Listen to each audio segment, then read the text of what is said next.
নমস্কার ছাত্রছাত্রীরা, আজকের ক্লাসে তোমাদের সবাইকে স্বাগত। আজকে আমরা ইতিহাসের একটা খুব গুরুত্বপূর্ণ অধ্যায় শুরু করতে চলেছি। সেটা হলো বৈদিক যুগ। তোমরা দেখবে এমন কোনো কম্পিটিটিভ এক্সাম নেই যেখানে এই চ্যাপ্টার থেকে প্রশ্ন আসে না। অনেকেই বলে যে এই চ্যাপ্টারটা একটু শক্ত, বুঝতে অসুবিধা হয়, কিন্তু আমি বলছি আজকের ক্লাসটা যদি তোমরা মন দিয়ে করো তাহলে দেখবে সব কিছু জলের মতো পরিষ্কার হয়ে গেছে। আমরা কিন্তু একদম লাইন ধরে ধরে প্রত্যেকটা পয়েন্ট ধরে আলোচনা করব, তাই তোমরা সবাই খাতা পেন নিয়ে রেডি হয়ে যাও, কেমন? তো ক্লাসটা আমরা কিভাবে এগোবো তার একটা রোড ম্যাপ একবার দেখে নাও। প্রথমে আমরা একটা ইন্ট্রোডাকশন দেখব, যেখানে আর্য কারা আর বৈদিক যুগের সময়কালটা জানব। তারপর আমরা চলে যাব ঋগ্বৈদিক যুগে, তাদের সমাজ, রাজনীতি, অর্থনীতি আর ধর্ম নিয়ে পড়ব। আর সবশেষে আমরা দেখব পরবর্তী বৈদিক যুগে কি বড় বড় পরিবর্তন এলো। তাহলে চলো আর সময় নষ্ট না করে শুরু করে দেওয়া যাক। আচ্ছা, তাহলে শুরু করা যাক আমাদের প্রথম সেকশন দিয়ে, ইন্ট্রোডাকশন বা ভূমিকা। দেখো, ইতিহাস পড়ার প্রথম নিয়মই হলো যে যুগটা নিয়ে পড়ছ তার টাইমলাইন আর সেই সভ্যতা কারা গড়ে তুলেছিল সেটা আগে জানা। এটা না জানলে কিন্তু পুরো ব্যাপারটা গুলিয়ে যাবে। তাই আমরা প্রথমে এই বেসিক জিনিসগুলোই ক্লিয়ার করে নেব। এই যে টাইমলাইনটা দেখছো, এটা খুব ভালো করে লক্ষ্য করো। এখান থেকে কিন্তু ডাইরেক্ট প্রশ্ন চলে আসে। প্রথম প্রশ্ন, বৈদিক যুগের মোট সময়কাল কত? উত্তর হবে 1500 বিসি থেকে 600 বিসি পর্যন্ত। এটা কখন শুরু হয়েছিল? ঠিক হরপ্পা সভ্যতা যখন শেষ হয়ে যাচ্ছে তারপরেই। এবার দেখো, পরীক্ষার জন্য সবথেকে জরুরি পয়েন্টটা হলো এর ভাগ। এই পুরো সময়টাকে আমরা দুটো ফেজে বা দুটো ভাগে ভাগ করি। প্রথম ভাগটা হলো আদি বৈদিক বা ঋগ্বৈদিক যুগ। এর সময়কালটা দেখো 1500 থেকে 1000 খ্রিস্টপূর্বাব্দ। আর দ্বিতীয় ভাগ হলো পরবর্তী বৈদিক যুগ, যেটা 1000 থেকে 600 খ্রিস্টপূর্বাব্দ পর্যন্ত চলেছিল। এখন প্রশ্ন আসতেই পারে, এই ভাগটা কেন করা হলো? কারণটা খুব সহজ। এই দুই যুগের মধ্যে, মানে ঋগ্বৈদিক আর পরবর্তী বৈদিক যুগের মধ্যে সমাজ, অর্থনীতি, রাজনীতিতে আকাশ পাতাল তফাৎ ছিল। সেই তফাৎগুলো কি সেটা আমরা পরে বিস্তারিত দেখব। বেশ, তাহলে এখন প্রশ্ন হলো এই বৈদিক সভ্যতা গড়ে তুলেছিল কারা? উত্তর হলো আর্যরা। তো এই আর্যরা কারা? প্রথমে এই আর্য শব্দটার মানে জেনে নাও। এর অর্থ হলো শ্রেষ্ঠ বা নোবেল। এটা কিন্তু পরীক্ষায় সরাসরি 1 নম্বরের প্রশ্ন হিসেবে আসে। তারা ছিল ইন্দো ইউরোপীয় ভাষাগোষ্ঠীর মানুষ।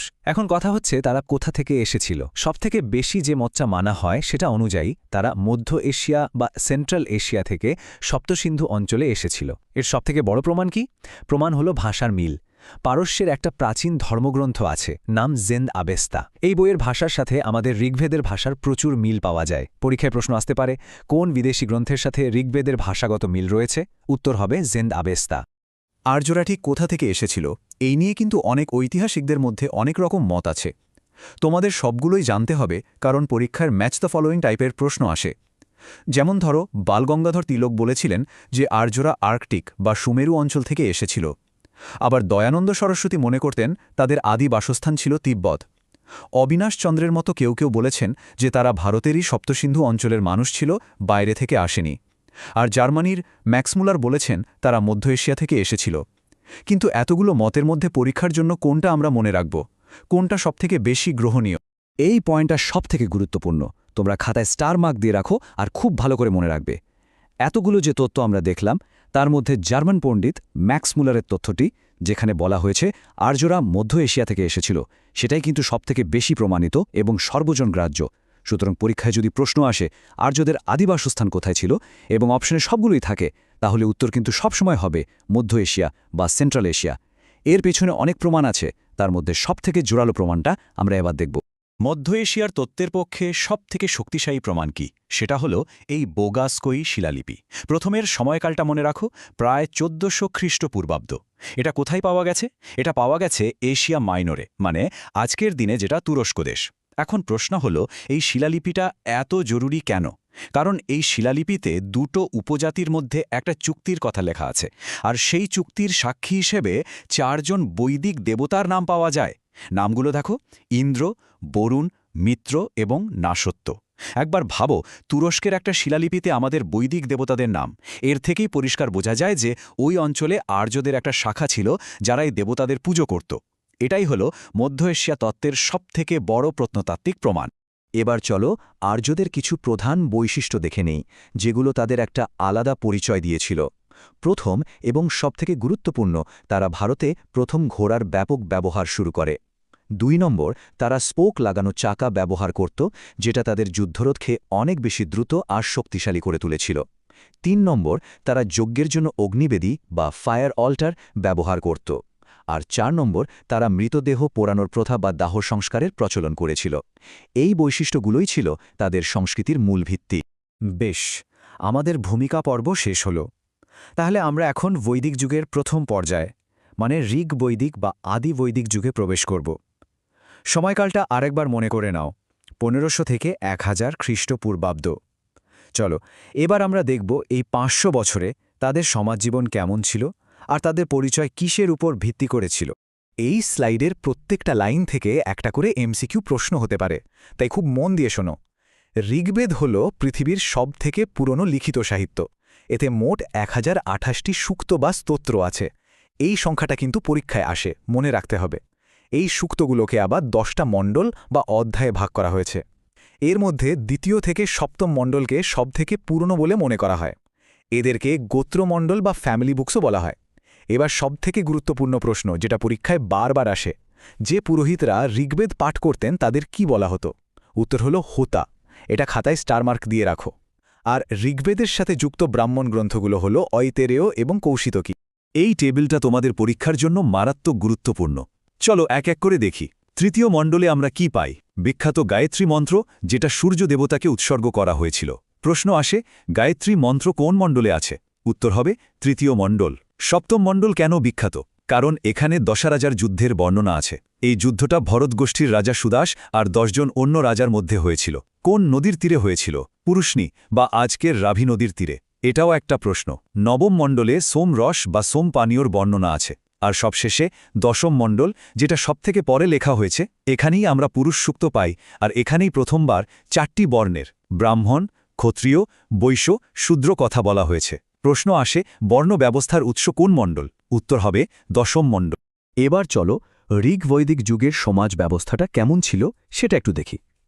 সমাজের সবথেকে ছোট ইউনিট বা একক ছিল পরিবার বা কুল, আর সমাজ ছিল পিতৃতান্ত্রিক, মানে পরিবারের কর্তা হতেন বাবা। কিন্তু এখানে একটা খুব জরুরি বিষয় লক্ষ্য করতে হবে, যা থেকে পরীক্ষায় প্রশ্ন আসে। এই সময় কিন্তু নারীদের অবস্থা বেশ সম্মানজনক ছিল। তাদের পড়াশোনার অধিকার ছিল, সম্পত্তিরও অধিকার ছিল। আমরা ঋগ্বেদে অপালা, ঘোষা, লোপামুদ্রার মতো অনেক বিদুষী মহিলার নাম পাই। আর একটা জিনিস অবশ্যই মনে রাখবে, এই যুগে বাল্যবিবাহ বা সতীগাহ প্রথার কোনো অস্তিত্ব ছিল না। এই পয়েন্টটা খুব ভালো করে মনে রাখো, কারণ পরবর্তী বৈদিক যুগে গিয়ে আমরা দেখব এই ছবিটা একদম পাল্টে যাচ্ছে। বেশ, আমরা সমাজ ব্যবস্থা দেখলাম। এখন আমরা দেখব ঋগ্বৈদিক যুগের মানুষ নিজেদের শাসন করত কিভাবে, আর তাদের অর্থনীতিটাই বা কিসের ওপর চলত, অর্থাৎ তাদের রাজনীতি এবং অর্থনীতি। রাজনৈতিক ব্যবস্থাটা ছিল মূলত উপজাতীয় বা ট্রাইবাল। তাদের যিনি প্রধান শাসক তাকে বলা হতো রাজা বা রাজন। কিন্তু তিনি আজকের দিনের মতো কোনো স্বৈরাচারী রাজা ছিলেন না। তিনি ছিলেন মূলত গোষ্ঠীর প্রধান। আর রাজার পদটা বংশানুক্রমিক ছিল না, অর্থাৎ বাবার পর ছেলে রাজা হবে এমন কোনো নিয়ম ছিল না। তাকে সাধারণত সমিতি নামের একটা পরিষদ নির্বাচন করত। রাজাকে সাহায্য করার জন্য সভা, সমিতি, গণ, বিদত এইরকম বিভিন্ন পরিষদ ছিল। তাদের কোনো স্থায়ী সেনাবাহিনী ছিল না। যুদ্ধের সময় সবাই মিলে লড়ত। এবার সবথেকে জরুরি পয়েন্ট, যেখানে ছাত্রছাত্রীরা প্রায়ই ভুল করে, সেটা হলো কর। বলি নামের একটা করের কথা আমরা পাই, কিন্তু ঋগ্বৈদিক যুগে এটা বাধ্যতামূলক ছিল না। এটা ছিল জনগণের পক্ষ থেকে রাজাকে দেওয়া এক ধরনের স্বেচ্ছাকৃত উপহার বা অফারিং। এটা কিন্তু অবশ্যই মনে রাখবে। আর ক্ষমতার প্রতীক ছিল গরু। তাদের অর্থনীতিটা কেমন ছিল? এটা ছিল মূলত পশুপালন ভিত্তিক বা প্যাস্টোরেল, মানে তাদের প্রধান সম্পদ ছিল গবাদি পশু, বিশেষ করে গরু। গরু এতই গুরুত্বপূর্ণ ছিল যে ধনী ব্যক্তিকে বলা হতো গোমত, আর যুদ্ধের জন্য যে শব্দটা ব্যবহার করা হতো সেটা হলো গোবিষ্টি, যার মানে হলো গরুর জন্য অন্বেষণ। এখানে লক্ষ্য করো, কৃষি কিন্তু তাদের দ্বিতীয় প্রধান পেশা ছিল, প্রথম নয়। এটা কিন্তু একটা খুব বড় পার্থক্য পরবর্তী বৈদিক যুগের সাথে। ব্যবসা বাণিজ্য চলত বিনিময় প্রথা বা বার্টার সিস্টেমের মাধ্যমে, কোনো মুদ্রা ছিল না। আর সবথেকে গুরুত্বপূর্ণ পয়েন্ট, যেটা ঋগ্বৈদিক যুগকে পরের যুগ থেকে আলাদা করে, তা হলো এই সময়ে লোহার ব্যবহার তারা জানত না। তারা তামা আর ব্রোঞ্জ ব্যবহার করত। লোহার ব্যবহার না জানার ফলেই তারা বড় জঙ্গল কেটে কৃষির বিস্তার ঘটাতে পারেনি। চলো এবার আমরা ঋগ্বৈদিক আর্যদের ধর্মবিশ্বাস সম্পর্কে জানব। তাদের ধর্ম কিন্তু খুব একটা জটিল ছিল না। তারা মূলত প্রকৃতির বিভিন্ন শক্তি, যেমন বৃষ্টি, বাতাস, আগুন, এদেরকেই দেবদেবী রূপে কল্পনা করে পূজা করত। ঋগ্বৈদিক দেবতাদের মধ্যেই সবথেকে প্রধান ছিলেন ইন্দ্র, যাকে পুরন্দর বা দুর্গ ধ্বংসকারীও বলা হতো। তিনি ছিলেন যুদ্ধ আর বৃষ্টির দেবতা। ঋগ্বেদে তার নাম প্রায় 250 বার উল্লেখ করা হয়েছে, যা থেকে তার গুরুত্ব বোঝা যায়। দ্বিতীয় গুরুত্বপূর্ণ দেবতা ছিলেন অগ্নি। তার নাম প্রায় 200 বার উল্লেখ আছে। অগ্নিকে দেবতা আর মানুষের মধ্যে সংযোগকারী বা মিডিয়েটর হিসেবে দেখা হতো, কারণ যজ্ঞের মাধ্যমে যে আহুতি দেওয়া হতো তা অগ্নির মাধ্যমেই দেবতাদের কাছে পৌঁছাত। এছাড়াও বরুণ ছিলেন জলের দেবতা, পুষণ ছিলেন পশুদের দেবতা। আর একটা খুব গুরুত্বপূর্ণ বিষয় মনে রাখবে, তারা কোনো মূর্তি পূজা করত না। তাদের উপাসনার প্রধান পদ্ধতি ছিল স্তোত্র পাঠ করা আর যজ্ঞ করা। আমরা ঋগ্বৈদিক যুগ শেষ করলাম। এখন আমরা বৈদিক যুগের দ্বিতীয় পর্যায়ে অর্থাৎ পরবর্তী বৈদিক যুগে চলে এসেছি। এর সময়কাল ছিল 1000 থেকে 600 খ্রিস্টপূর্বাব্দ। এই সময়টা ছিল একটা বিরাট পরিবর্তনের যুগ, আর এই পরিবর্তনের পেছনে মূল চালিকা শক্তি ছিল একটা নতুন ধাতু, লোহা। লোহার আবিষ্কারেই এই যুগের সমাজ, রাজনীতি আর অর্থনীতিকে আমূল বদলে দিয়েছিল। এই সময়ে ঋগ্বেদ ছাড়াও আরও 3টে নতুন বেদ লেখা হয়েছিল। চলো এই টেবিলটা ভালো করে বুঝি।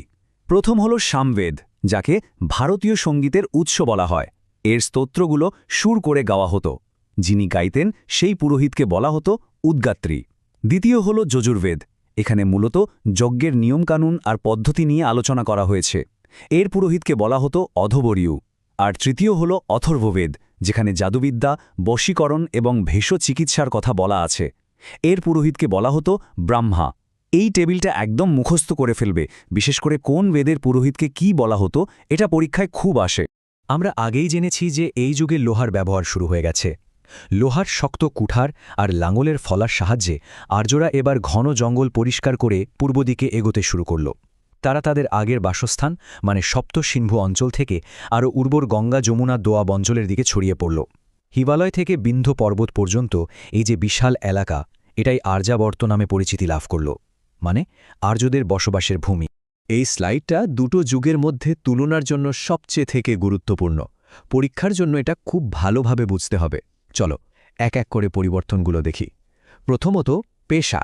ঋগ্বৈদিক যুগে যেটা ছিল পশুপালন ভিত্তিক, এখন সেটা কৃষিতে পরিণত হল। কৃষি হয়ে গেল প্রধান পেশা। দ্বিতীয়ত রাজার ক্ষমতা। আগে যেখানে রাজা ছিলেন শুধু গোষ্ঠীর প্রধান, এখন তিনি বিশাল ভূখণ্ডের একছত্র অধিপতি হয়ে উঠলেন, আর তার পদটাও বংশানুক্রমিক হয়ে গেল। তৃতীয়ত কর ব্যবস্থা। বলি নামক কর, যা আগে ছিল স্বেচ্ছাকৃত, তা এখন বাধ্যতামূলক হয়ে গেল। পরিমাণটা কত? মোট উৎপাদনের 1/6। আর যেহেতু রাজ্য বড় হল, তাই স্থায়ী সেনাবাহিনীও রাখা শুরু হল। এই সব পরিবর্তনের ফলেই ছোট ছোট উপজাতি মিলিয়ে বড় বড় রাজ্য বা জনপদের ভিত্তি তৈরি হয়েছিল। আমরা আমাদের আলোচনার একদম শেষ পর্যায়ে চলে এসেছি। চলো সব শেষে দেখে নেওয়া যাক পরবর্তী বৈদিক যুগে সমাজ আর ধর্মে কি বড় পরিবর্তন এসেছিল। এই পরিবর্তনগুলো খুব মন দিয়ে লক্ষ্য করো। ঋগ্বৈদিক যুগে যে বর্ণ ব্যবস্থা ছিল, সেটা ছিল পেশার ওপর ভিত্তি করে, এবং তা পরিবর্তন করা যেত। কিন্তু এই যুগে এসে সেটা জন্মভিত্তিক এক কঠোর জাতিপ্রথায় পরিণত হল।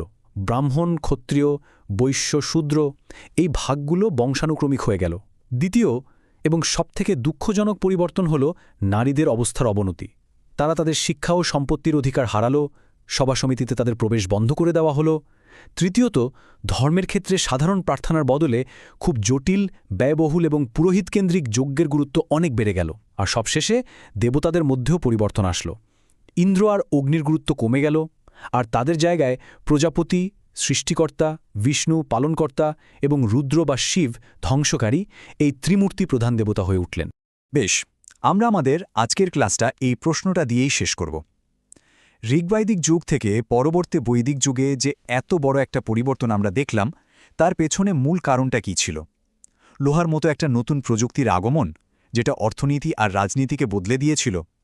নাকি মানুষের সামাজিক ও ধর্মীয় চিন্তাভাবনার বিবর্তন, যা সমাজকে আরও জটিল আর কঠোর করে তুলেছিল? এটা নিয়ে তোমরা নিজেরা ভাববে। এই পরিবর্তনের হাত ধরেই ভারতে প্রথম সাম্রাজ্যের উত্থান ঘটবে, যা হল মহাজনপদ। আর সেটাই হবে আমাদের পরের ক্লাসের আলোচনার বিষয়। আজ এই পর্যন্তই। ধন্যবাদ।